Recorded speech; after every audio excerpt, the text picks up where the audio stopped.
Audio clip ফাঁস হওয়ার পর এ নিয়ে এখন সারা দেশে তোলপাড় চলছে। এসব অডিও ক্লিপে বিএনপির চলমান আন্দোলনের গতি প্রকৃতি, ভবিষ্যৎ পরিকল্পনা সহ নানা বিষয় নিয়ে কথা হয়। এমনকি বিশ্ববিদ্যালয় পর্যায়ে আন্দোলন এবং সেনাবাহিনীর সঙ্গে আলোচনার আগ্রহ প্রকাশ করেন মান্না। অবশ্য মান্না তার ফেসবুক পেজে তাকে নিয়ে ষড়যন্ত্র করা হচ্ছে বলে অভিযোগ করেছেন। আরও জানাচ্ছেন মাহবুব কবির চপল।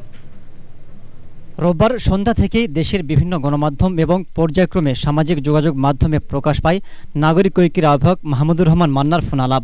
আর এ নিয়ে চলছে তোলপাড়। প্রকাশ পাওয়া দুটি অডিও ক্লিপের একটি বিএনপি নেতা সাদেক হোসেন খোকা এবং অন্যটি অজ্ঞাত এক যুবকের সঙ্গে বলে ধারণা করা হচ্ছে।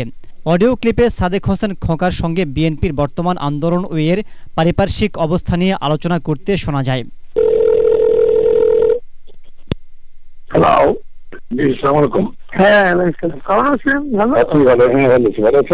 কূটনীতিকরা অন্যান্যরা যথেষ্ট পরিমাণে ইনিশিয়েটিভ তো কিছুটা হচ্ছে দেখা যায়। জি, প্রতিবেশীদেরও দৃষ্টিভঙ্গির বেশ পরিবর্তন হচ্ছে। সালাউদ্দিন সাহেবের যে সমস্ত স্টেটমেন্ট যাচ্ছে দিজ আর ফাইন। গত 4-5 দিনে পেট্রোল বোমায় মৃত্যুর ঘটনা কিন্তু নেই। আর আপনাদের এটা উইথড্র করার জায়গা নেই, আর ভেঙে পড়া যাবে না।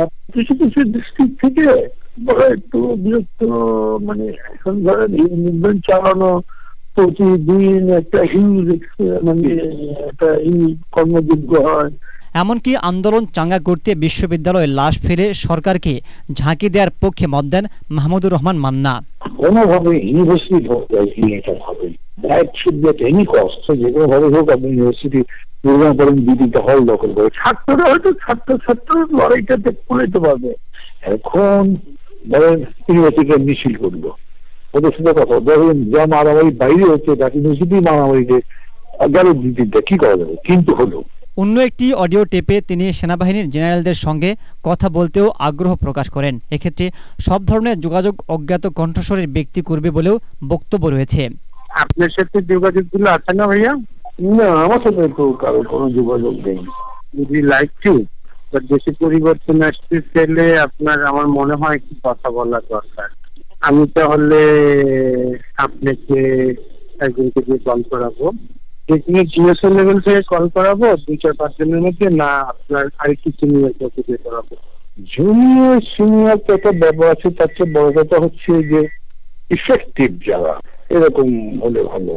অডিও ফাঁসের ঘটনায় সারা দেশে যখন তোলপাড়, তখন মান্না তার ফেসবুকের পাতায় দুঃখ প্রকাশ করে বলেছেন তিনি মর্মাহত। মান্না লিখেছেন তাকে নিয়ে ষড়যন্ত্র করা হচ্ছে, তার বক্তব্য ভুলভাবে উপস্থাপন করা হয়েছে। মাহবুব কবির চপল, এটিএন বাংলা, ঢাকা।